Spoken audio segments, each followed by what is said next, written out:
I'm talking about music and how it's important for us dancers. And today's topic is gonna be what is the difference between regular salsa song and normal European American song. Que yo no me acuerde de ti, no hay la luz que bese, que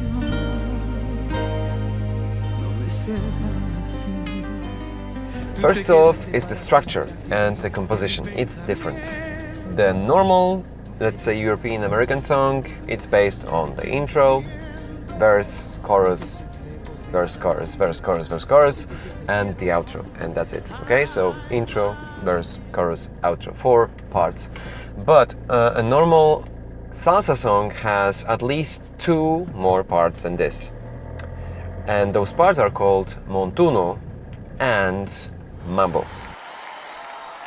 Intro, okay, it's clear. Yes, it introduces the song, the let's say the character, the energy, the style, the singer, and everything. Think carefully and listen carefully, because the intro can show you and guide you towards your style of dancing.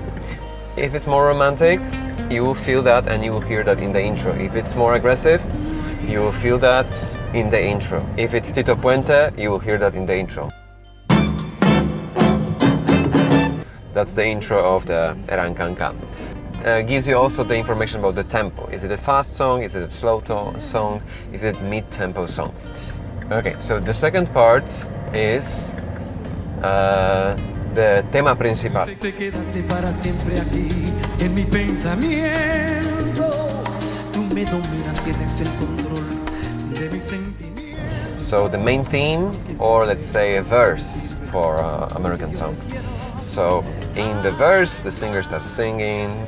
Okay, so that's the presentation of the main theme. If it's an instrumental song, they're gonna present you with a melody. So you hear the melody and you start grooving to the song. For us dancers, it's important because that's how we actually get to know the song, and we try to build up.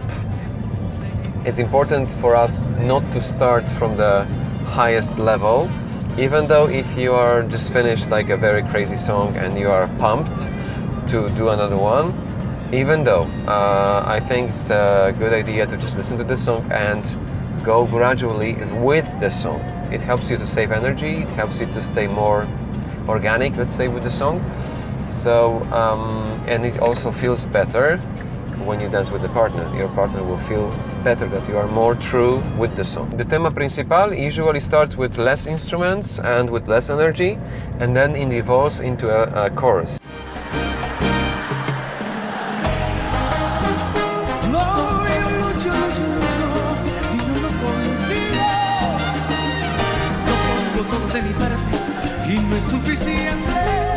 The part where you will hear more instrument, more percussion instrument will join you, so the energetic level will grow. Usually the melody goes up and up and up. Then it could come back to the tema principal again, and then it will come back to the chorus again.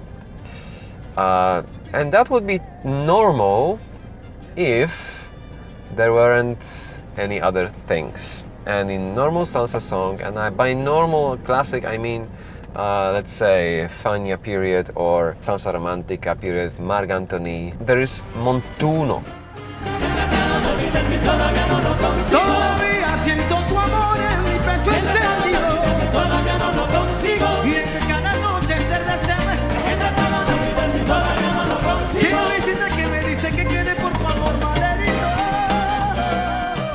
Montuno, it's the part where there is a chorus and the soloist, and the soloist is singing some verse and the chorus is responding to it. Okay, that is something which doesn't really happen in the normal songs. It happened also in the ancient tragedy where there is a protagonist and there's a chorus. So there's a soloist chorus, like let's say it's called the question and the answer.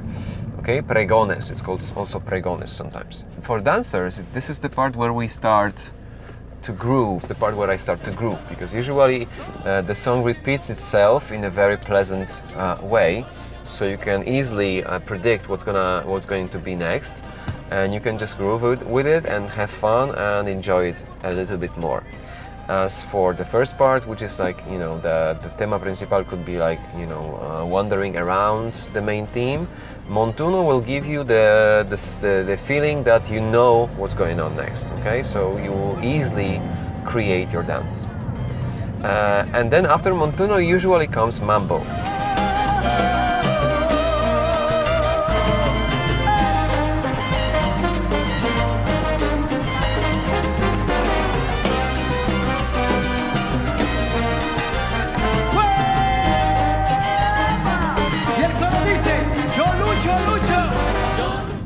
Mambo, it's the part where the brass section is taking over and the rhythm is taking over. The rhythm is becoming very important here, and it's playing the main part in the Mambo section. So the rhythm starts being more aggressive, starts being more strong, and the brass section is taking over, which means that all the trumpets, trombones and the saxophones are playing, and they're playing together.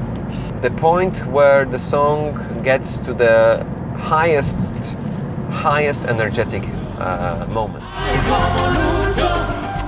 So you should throw your, you know, hardcore shines, some flicks, jumps, I don't know, some crazy stuff. Mambo is usually instrumental with no singer, no choir, just, you know, percussion and the brass section. And it's very easy to distinguish, okay? Some songs, like some older songs, for example Tito Puente songs, they are mostly just Mambo, okay? That's basically brass section, very rhythmical, and it also repeats itself. The song is repeating itself a lot. That gives you the feeling of the, you know, of a little bit of the groove, of the stubbornness of the rhythm. It puts you into a trance mode, let's say. It makes you give more energy, it makes you pumped. So Mambo, high energetic level. And then again, it could switch to Montuno.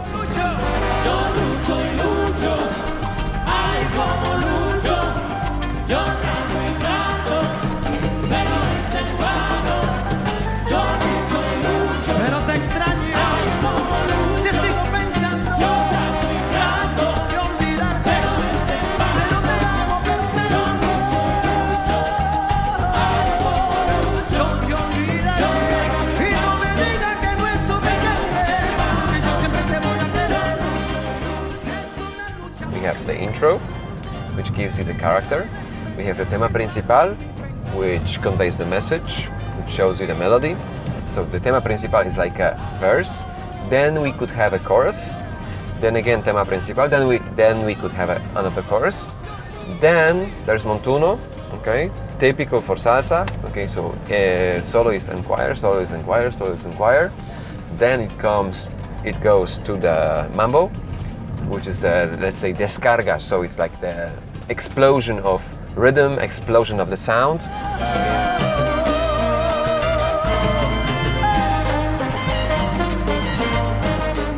If you stay next to the orchestra, it could kill you. This moment can kill you, okay? The trumpets, the trombones, the saxophones are playing.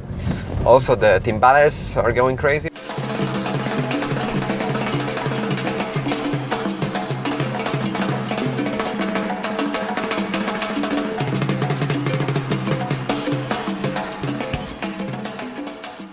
So all the rhythmical and noisy instruments are going crazy.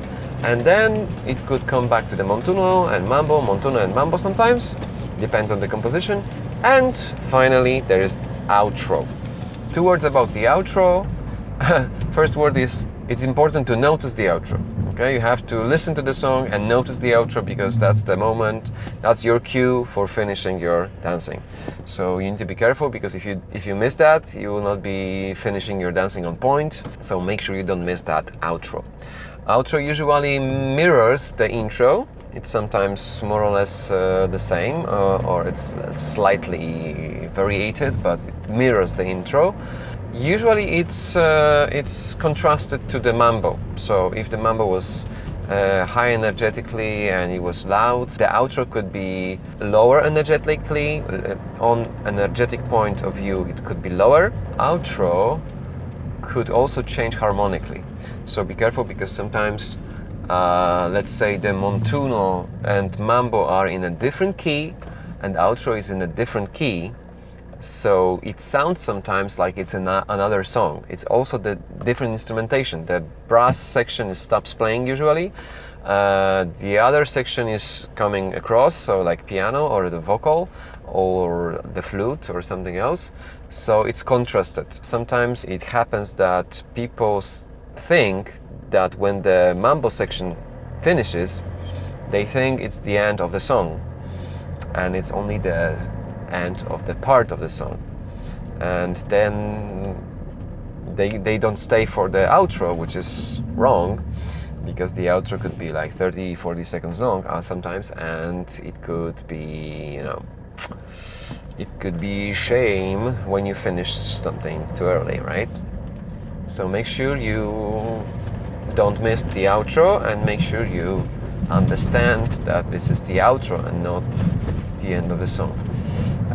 Also, shout out to the DJs all over the globe. My favorite DJs usually never mix the song, so they let you to know exactly where the outro is and where you should plan your ending of dance.